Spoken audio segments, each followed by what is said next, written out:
plus je la regarde et plus j'aime cette voiture. Je trouve qu'elle a une ligne, mais qui est différente, mais tellement élégante et en même temps tellement racée. Mais, il lui manquait, comme d'habitude, et ça aurait été compliqué de déroger à la règle, les cales. Il fallait absolument que je lui mette des cales. Donc qu'est-ce que j'ai fait? J'ai appelé Novitec, j'ai commandé des cales en 15 au carré, et là je vous montre la photo en montage original. Les roues sont totalement rentrées dans la carrosserie, d'autant plus que c'est une voiture qui est assez haute.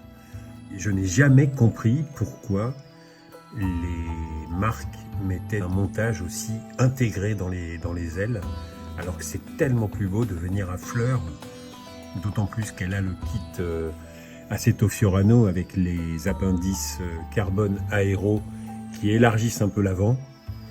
Donc c'est pour ça que je suis parti sur des 15 à l'avant comme à l'arrière.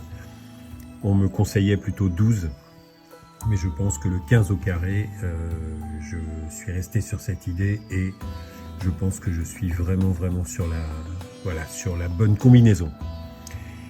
Ça m'a en plus donné un feeling de conduite un peu différent que ce que j'avais pu ressentir en montage original. Je trouvais la direction super légère, extrêmement sensible. Et là, j'ai trouvé qu'elle était un peu plus lourde, un peu moins réactive.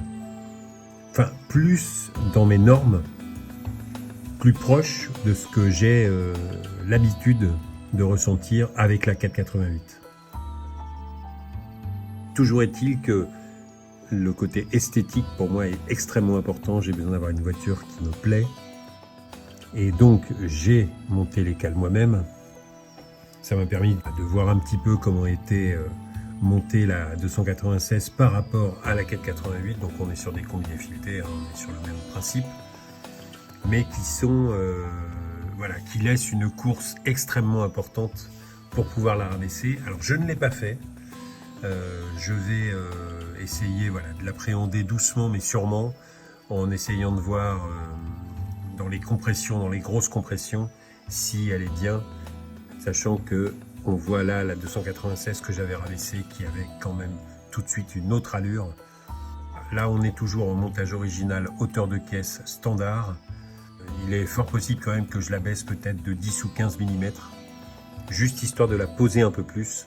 Là, c'est plus vraiment de l'esthétique, mais je ne voudrais pas perdre en agrément, c'est-à-dire l'avant est quand même encore assez haut, on peut le voir là. Mais voilà, il va falloir que je réfléchisse à ça, mais je pense que ça se terminera par un moins 10 ou moins 15. Mais en tout cas, je suis super satisfait du montage. Je vous mets juste ce petit passage pour couper court à tous les bruits de couloir qu'on a et qui disent que le V6 n'a pas forcément une identité sonore suffisante. Moi, je peux vous dire que je ne l'ai pas encore poussé vraiment de manière significative, mais le peu que j'ai pu rouler avec, le son est ultra agréable. Là, on voit, j'ai fait un petit test, je voulais absolument voir comment sort cet aileron actif que je trouve particulièrement moche, mais bon, à voir à l'utilisation si c'est quelque chose de vraiment utile. En tout cas, toujours est-il que ça fonctionne. Voilà, c'était une petite mise à jour. Salut et à bientôt.